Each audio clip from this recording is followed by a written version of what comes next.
All right, what's up, guys? Welcome back to Hacking the Headlines. Hope you all are doing well. I know it's been a while since I've been on. I do apologize for that. But let me know if you guys can hear me in the chat. And I have what I think is a pretty interesting subject to go over tonight, so I'm pretty excited. But yeah, let me make sure you guys can hear me and we will get into it. So yeah, this is going to be a little bit of a different topic, I guess you could say, because this is not something I've ever talked about, and it's really not something I even know what conclusions you could reach through this information, but it's interesting nonetheless. All right, thank you, Road to Prison. It's good to see you. Gabe, good to see you. Ziana, so good to see you. Blue, my boy Blue, how are you? Christy, what's up? Christopher, it's so nice to see everyone again. Yeah, I'm a little rusty because it's been a while, you guys, so bear with me on that. It's been, hey, Daps, what's up? It's been a pretty rough last month, as many of you know, so I want to jump back into it, and I have a lot of videos in the works, and we will definitely be doing live streams again, I think, because I enjoy talking to you guys.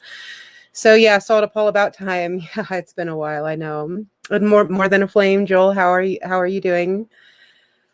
So yeah, it looks like you guys can hear me okay, and I think most people are. Thank you, Jane. Thank you. Hopefully most people are here. And yeah, so we're going to be talking about old amusement parks, and especially one in particular. This has been kind of on my mind. Even before everything with my dad happened, I was thinking about this stuff. But this is one of those things that I know my dad would have really liked and a subject that he would have been interested in. He really loved history and, looking back at hidden history and certain mysteries and stuff like that, especially when it had to do with Denver and Colorado. So yeah, we're going to be looking at some old amusement parks and some very odd things that surround them. And, your guess is as good as mine as to what that could point to. Some people think it points to a great reset. Hey, Crystal, what's up? Some people think it points to like a great reset of some kind. This has to do with Tartaria, if you guys are familiar with that. Cedar Point in Sandusky, Ohio is the best amusement park on the planet. I have to disagree with you, Road to Prison. I think Lakeside Amusement Park is the best amusement park on the planet. But that's what we're going to be kind of digging into tonight is Lakeside in Colorado and Denver. If you are from Colorado, if you're from Denver, then you definitely know about Lakeside. And if you grew up here, you probably spent some of your childhood there like I did. So yeah, there's some really weird mystery surrounding it. And I'm wondering if you guys know about Tartaria, if you know what that is, if you've looked into it, if you've heard about it, because I am looking into making some videos about that subject because it's something that kind of boggles my mind as to where these buildings and these people came from, who built them. So yeah, if you guys let me know in the chat, type 1 in the chat if you know about Tartaria. If you don't know about Tartaria, type 2. Hey, what's up, Kings of Lions? I'm just kind of interested to see where you guys are at with it. And if you're interested, okay, so far it looks like a lot of people know about it. I see some 2s in there also, though. Freedom Fighter. Okay, well, for those of you who might not know, it looks like a lot of you guys do. But for those of you who don't know what Tartaria is, just it kind of in a nutshell, it is these buildings that are kind of seen worldwide. They're of a very mysterious architecture. They're very extravagant. They kind of follow the same type of style. And there's a lot of questions about who built them, how they would have built them so long ago, how long they've actually been around. A lot of these buildings and a lot of these amusement parks, which kind of follow that same type of style, a lot of them have been destroyed by fires. At least that's what we are told, so sorry, I'm on a like really old rickety computer chair right now, so you have to deal with the squeaking noises. So yeah, a lot of these buildings, a lot of these amusement parks and stuff like that seem to have been ruined. They caught fire, they were destroyed, and there's a lot of speculation as to what they are. Now, there is a theory out there that I have floated out And a lot of people didn't like it. I'm just like here to put my thoughts out there. But that we could be in a different part of Revelation that is that we are actually being deceived as to what part of prophecy that we are living in. And perhaps these Tartaria buildings and this Tartaria empire that seemed to once exist, perhaps could have been been leftovers from the millennial reign of Christ. Now, that is a big subject, and I'm not saying I fully subscribe to that. It's an idea, and I think it's really interesting. When it comes to like eschatology and the study of the end times, there's just so many different theories out there. And yeah, that's just one of them. And I think that is a interesting lens to kind of look at this stuff through. So just throwing that out there. It could be. But if anyone has some more ideas about the Tartarian Empire, if you guys have information that you would like to send me about that, I would love to take a look at it because I am working on more detailed videos on that subject. I love your thoughts on we are after the millennial generation. Yeah, Jane, I think it's a really interesting theory. I think it makes the most sense out of all the eschatology I have studied so far. To me, that theory makes the most sense, that we are actually living post-millennial reign of Christ. So there's a lot of things that kind of line up when you read Revelation that would suggest that's actually the timeline that we are living in. But just an idea, I welcome all thoughts and theories on eschatology. It's a huge subject, and I don't think any of us have all the answers. So yeah, just a kind of a cool thing to talk about if you ask me. How do we send things to you? Jane, you can always email me at hackingtheheadlines@gmail.com. That's a pretty good way to contact me. So thank you for asking. Tartaria is hard to investigate. Yeah, it is, Daryl. It is definitely hard to investigate, but that's kind of why I like it, because it's a whole new world of information, a whole new world of mysteries. I've been looking into the Illuminati stuff, if you will, for many, many years now, and there's only so many rabbit holes you can go down before you kind of get sick of it and are kind of spinning your wheels a little bit. And now Tartaria ties into that, but it's just kind of a whole new world of research. So I have been enjoying that. Except you said once pre-trib rapture was satanic, I left, then that hurt. Well, okay. I mean, I think the pre-tribulation, I really don't want to get into this, but just to address that, I think the pre-tribulation doctrine that has been floated around is absolutely by design.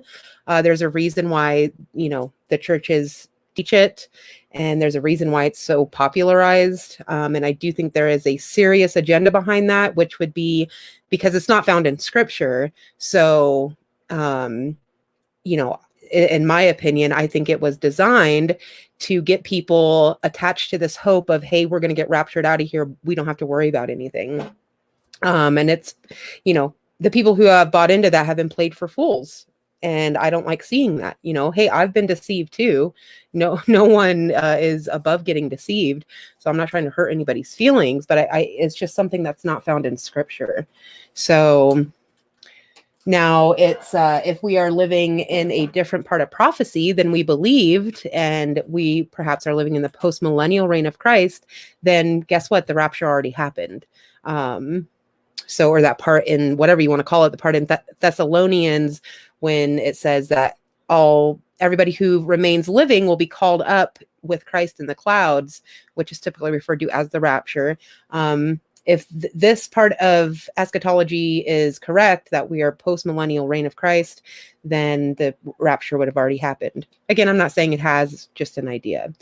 But I do think the pre-trib rapture is an absolutely satanic agenda. In my opinion, you're more than welcome to disagree with that. So anyway, you guys, let's go ahead and get into it. See, this just opens up a whole can of worms, doesn't it? If you're living in the post-millennial reign of Christ, what do you postulate is about to happen next? Well, if we were living in that time period, which I'm not saying we are or we aren't, if we were to be living in that time period from Revelation 20, where Satan is let loose to deceive the nations one final time, if we're living in Revelation 20 right now, the next big thing would be the Battle of Gog and Magog, where Satan and his army surrounds the saints, and then fire comes down from heaven and he is destroyed. So that would technically be the next big thing to happen. Which again, not saying that that's right or wrong, it's just an idea.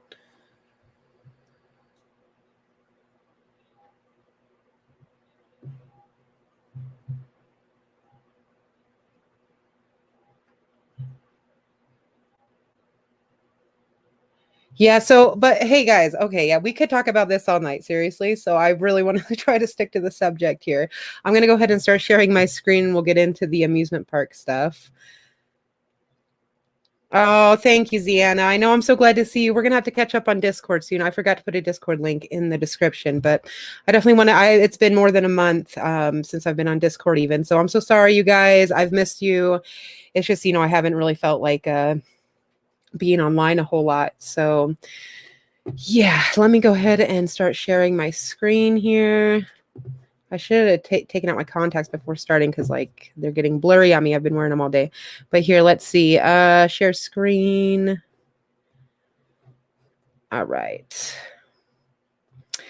Okay, so before we get into the topic at hand, I do just want to thank everybody for whoever donated to my dad's GoFundMe, or to my mom's GoFundMe, I should say. Thank you so much. If you don't know, my dad recently passed away. That's why I have not been online. It was very unexpected and very heartbreaking, to say the least. So as a family, we've all been dealing with that. I set up this GoFundMe for my mom. We've raised $500 so far, which is awesome. Thank you guys so much.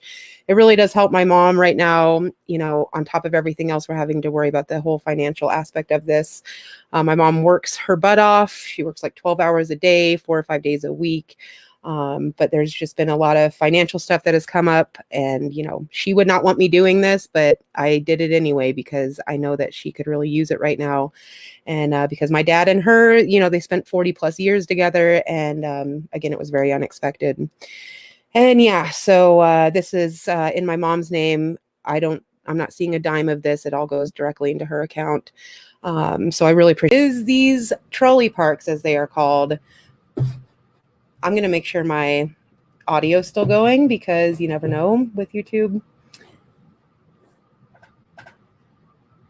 And thank you, everybody, for your condolences. I really do appreciate that. Yeah, it's, I want to get on here and talk about my dad for an hour. That's all I want to talk about. That's all I think about. It was just the biggest loss I've ever experienced in my life. It's been, it's just, there are no words to describe it. For those of you who have lost someone so close to you, you know what I've been going through. You know what my family has been going through. So yeah, it's been really awful, but I know my dad would want me to continue and move forward and continue his legacy the best I can. He listened to every single video I did on this channel. He listened to every single live stream. If I didn't live stream, he would call me and be like, "Hey, where's your live stream? Haven't seen you on in a while." And so it's just one of those things, like even doing these live streams and my videos make me think about him. And it makes me sad that he's not going to be able to listen to this live stream or to any video ever again. So, but anyway, sorry guys. Okay, but audio is good. I did not want to start crying here.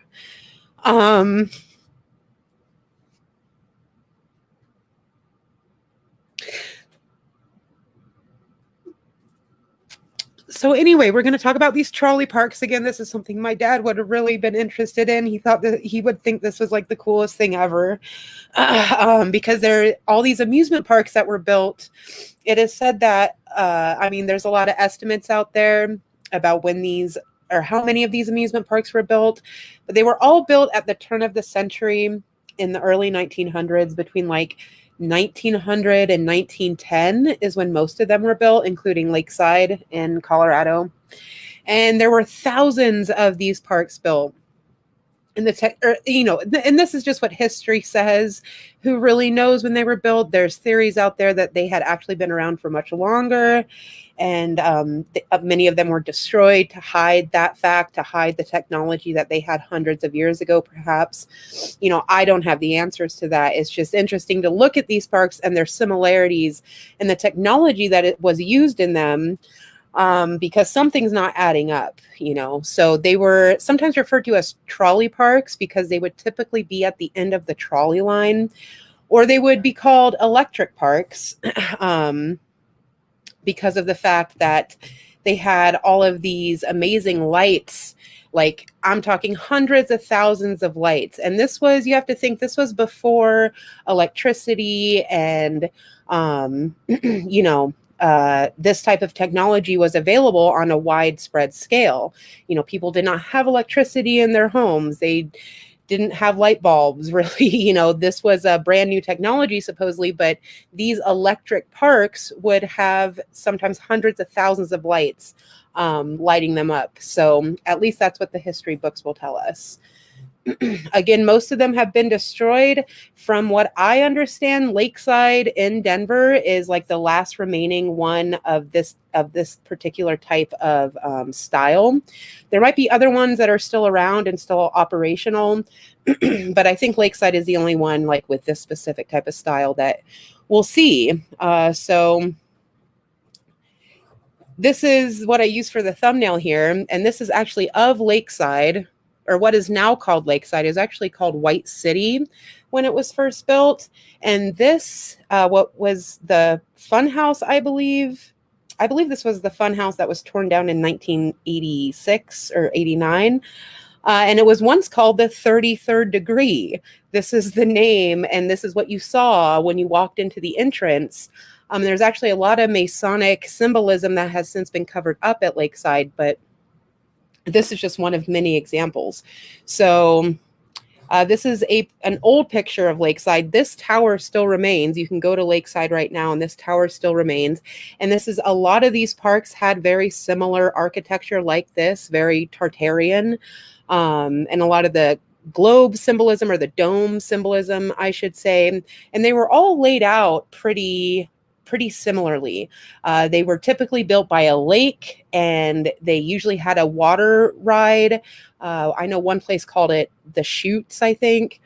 And this water ride would take you up and drop you down in like a boat type of thing into a lake.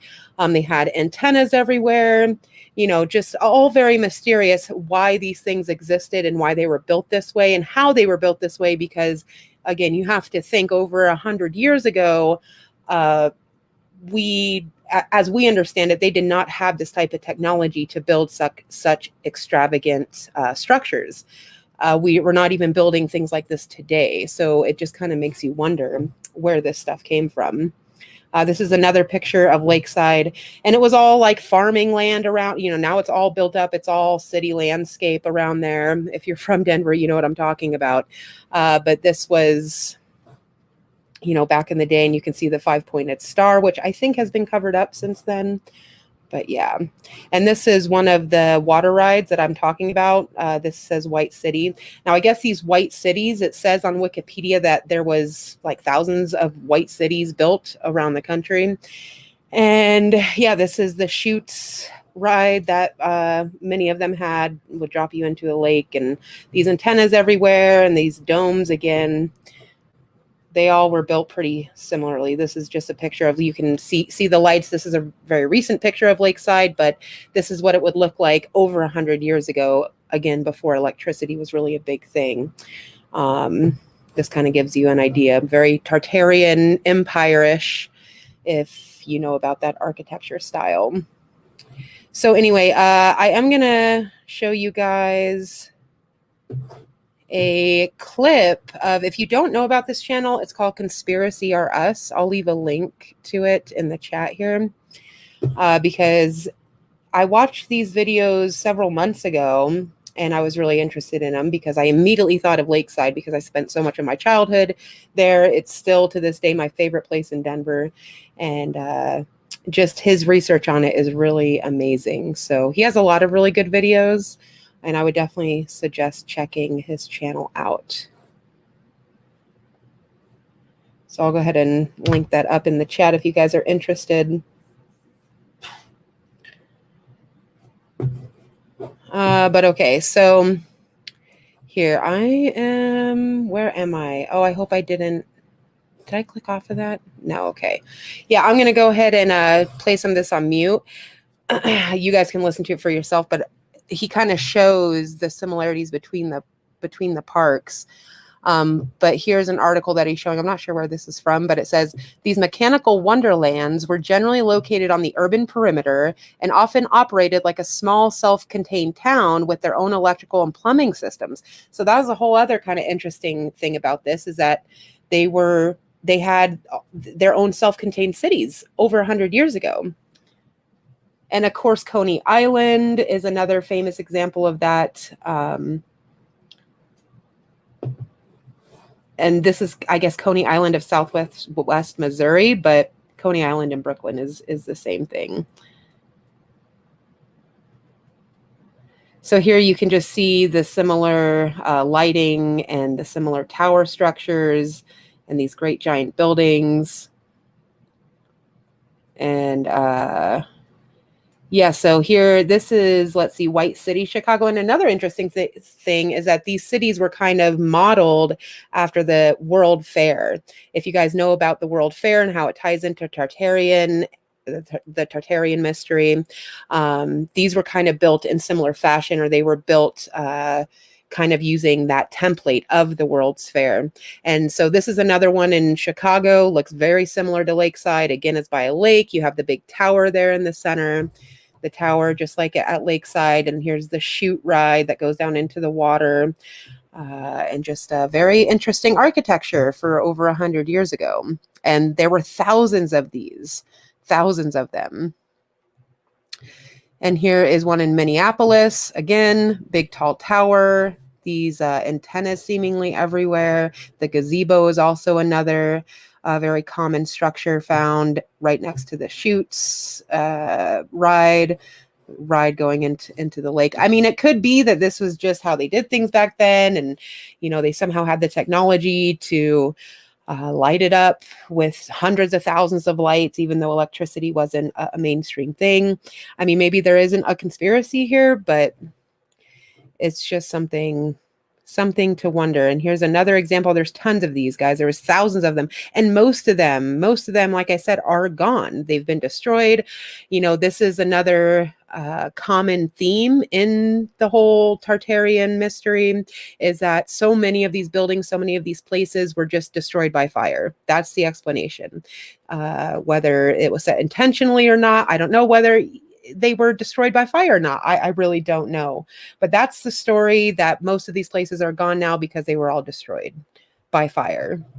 But this is one in Louisville, White City. So a lot of them were called White City. Lakeside was not the only White City. I guess all of them were called White City. So again, we have the big pond in the middle with the chutes ride and the giant antennas and the coaster and the towers. So all pretty similar. And this just goes on and on. The gazebo with the tower behind it and the eagle. So a lot of symbolism there. That was in Montreal. Again, the chutes, the big tower, the pond, the arched entrance, the Arch of Baal, perhaps, if you guys know about that. So pretty interesting. Again, this is Toronto, big tower. There's the chutes ride in the back there. It's all very much the same. So tower, chutes ride, tower, chutes ride. All the electric park stuff, the hundreds of thousands of lights before electricity was a big thing. So yeah, I would definitely suggest checking out his channel. I think he made 3 of these videos about these amusement parks, and there's a lot of good information in those. So I will link that in the chat one more time. But yeah, so I guess,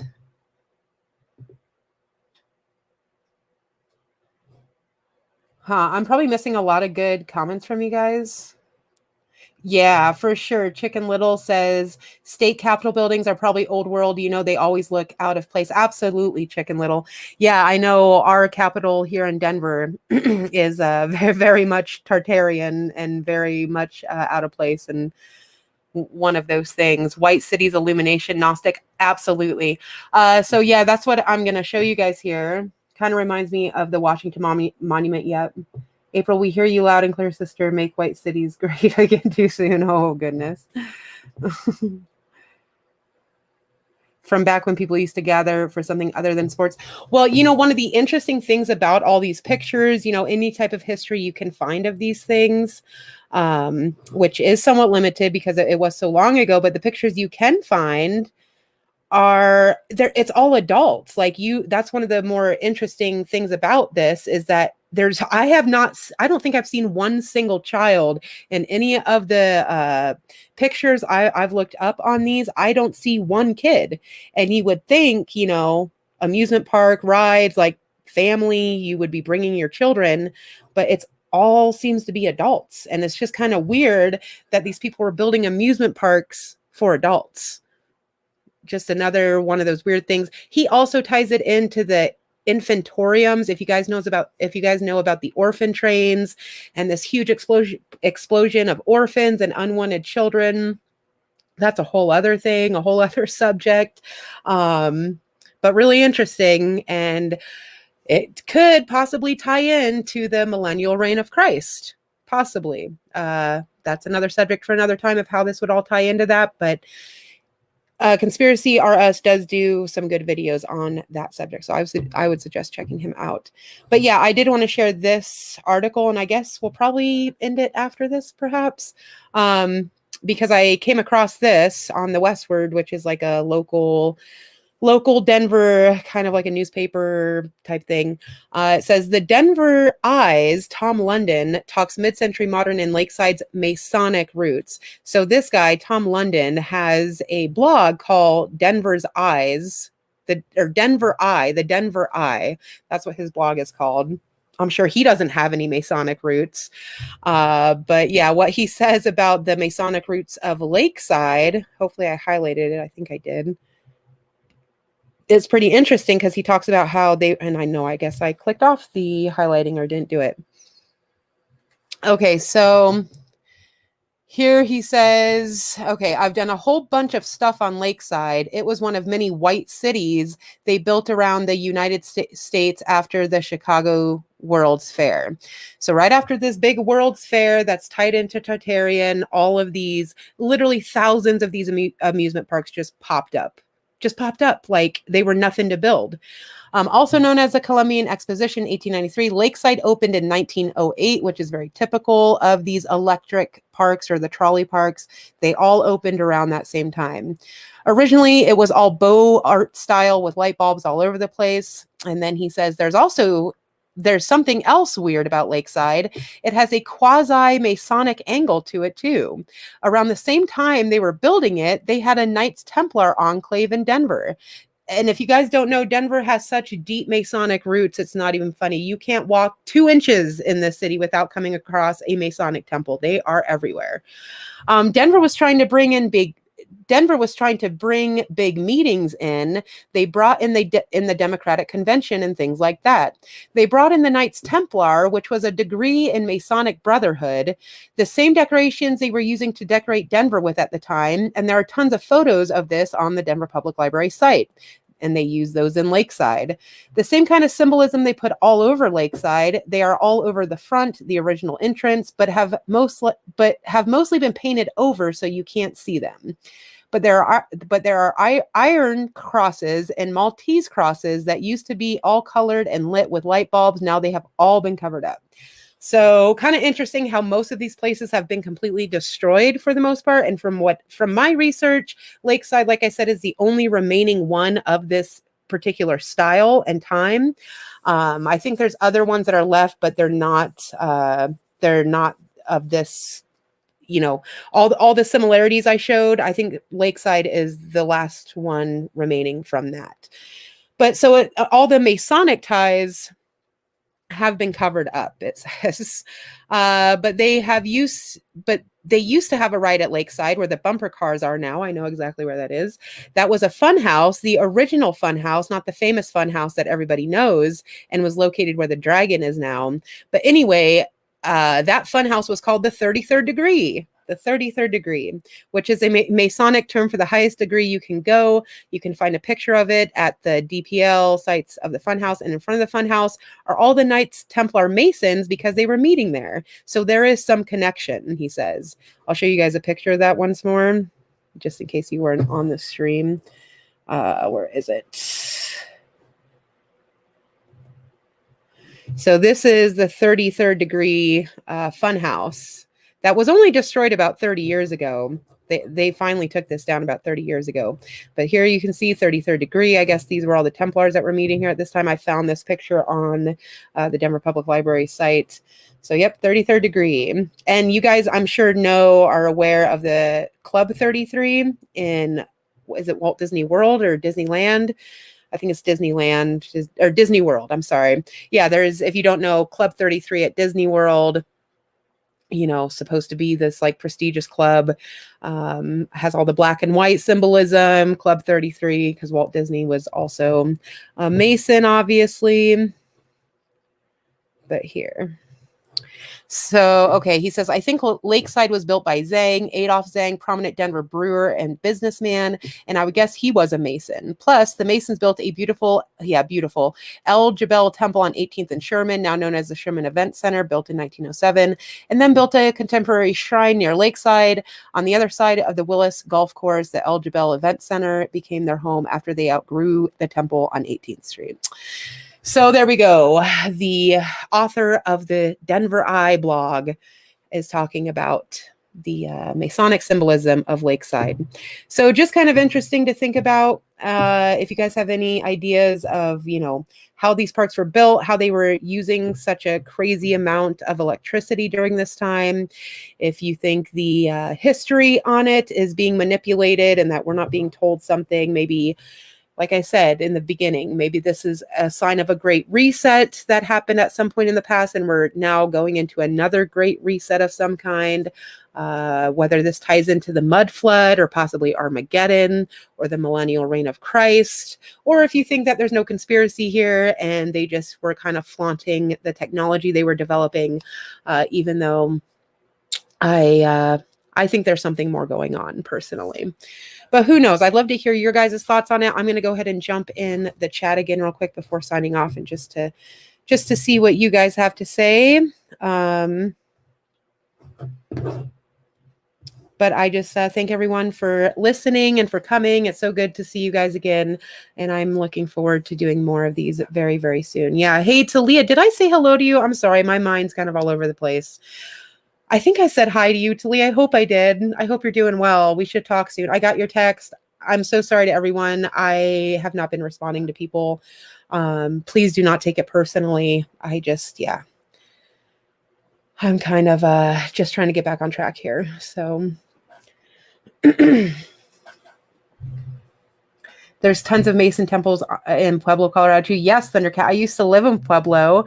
I forget the Mason temple. I lived right down the street from the Mason temple off of Abriendo. I don't know if you live in Pueblo, but it's right off of Abriendo there.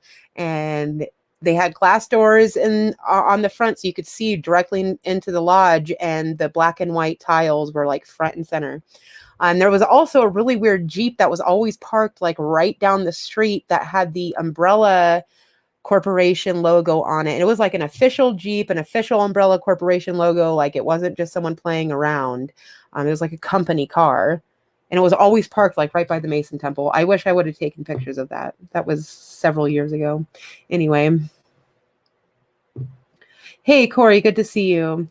Yeah, thank you for your condolences, Christopher. I really appreciate that. I hope you're doing well, Corey. God bless you. I remember feeding the giant carp at Lakeside Park. The giant carp. Yep, Taco Bell definitely does. Yeah, no, Talia, I'll hit you up soon for sure. Yep, the Colorado State has the all-seeing eye on it. Yeah, and now that I'm going to be living back in Colorado, I still have to go to Kansas to wrap up everything there and, close out my house and pack everything.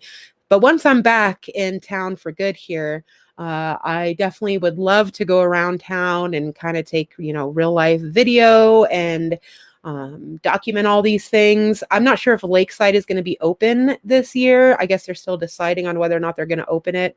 But if they do, I will be there first thing when it opens and taking like real pictures of all this stuff. Remember Lakeside had a speedway in that weird fun house? Yeah, definitely. Well, I remember the Mirror Fun House, but I think the old fun house was demolished, but they still have that Mirror Fun House. And the speedway, I was kind of reading about that. I know they have like the little track for the cars. I guess they closed the speedway back in the 80s because of some tragedy that happened. So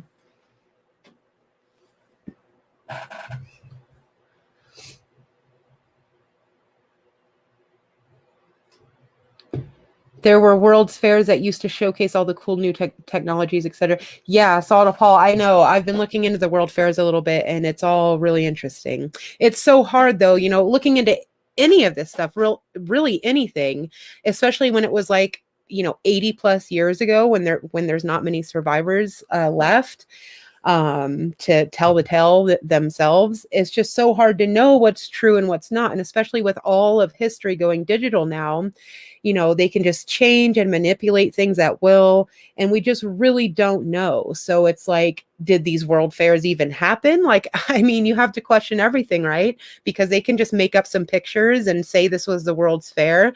I mean, I know Lakeside exists. I've been there. So I can say confidently that Lakeside does exist. But yeah, it's just so hard to try to piece it together because we live in a world of lies. We used to go to Inglewood Speedway and watch demolition derbies. Oh, that's cool. Yeah, I grew up in Inglewood. Yep. Went to Sinclair Middle School.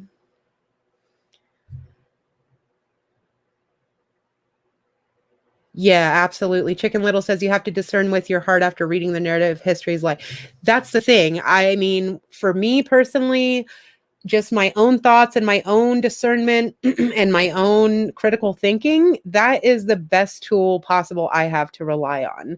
And the more I learn, the more I realize that I really don't know very much at all. So that's what this channel is for, though, is just to kind of put it out there, talk with you guys about it, exchange ideas. Your guess is as good as mine with a lot of this stuff. So Splitter Trace, so good to see you. Hope everything is well with you and your church and your family. But you say my favorite amusement park so far has been Six Flags Magic Mountain.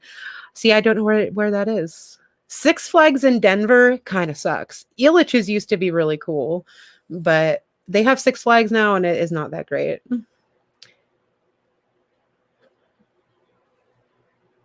I do love Lakeside though, and I really hope. I guess they were closed all year last year, so I don't know if they're gonna open again this year. I hope so because I would love to get some footage for you guys. Yep, nothing new under the sun. Right, exactly. Six Flags in Georgia. Yeah, I don't know if I've ever been to a Six Flags outside of Denver. Oh, it's in LA. All right. Okay. I should have known. I should have known Splitter Trace. Yeah, DIA is Illuminati for sure. Yep, I remember my dad took us to he always took us all the like openings of things and any cool new, stuff that would come to Denver. I traveled all over with my dad. So, he took us to the opening of DIA and we went and saw like for the opening of it, they like opened it up to the public and like let you walk around, and we all thought it was even weird back then. So, and that was a long time ago.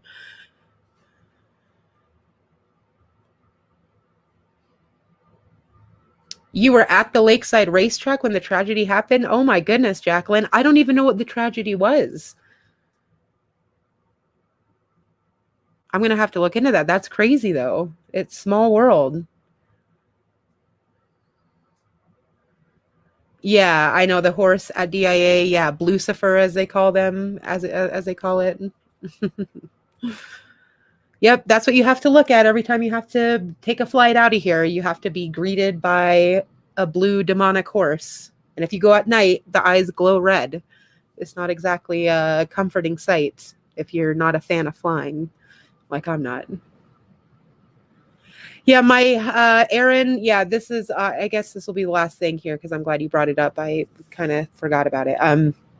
Aaron says, hey, off topic, but are you still planning your Southeast hikes? Also, any plans for hiking in Colorado around July? I'll be there around June or July. Aaron, thank you for asking. My hike in May for the Shenandoahs is canceled. There's just no way that we're going to be moving, and I've had to help my mom, and my mom needs me here. So, yeah, my hike, I shouldn't even say canceled. It is currently postponed, but I will be hiking in Colorado this summer, God willing, of course.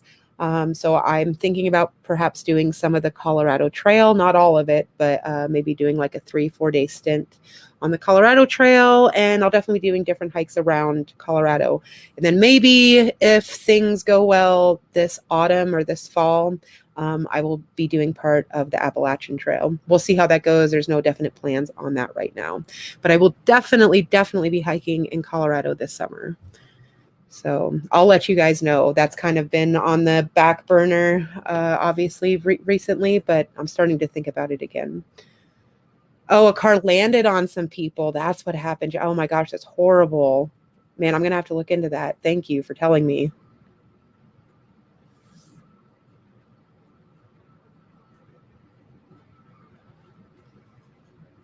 Yes, you guys are awesome.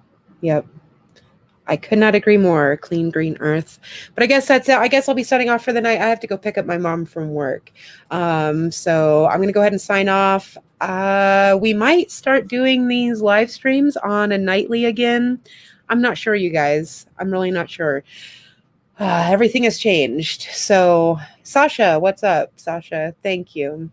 And thank you so much, Blue, for being the best mod ever. No offense to my other mods.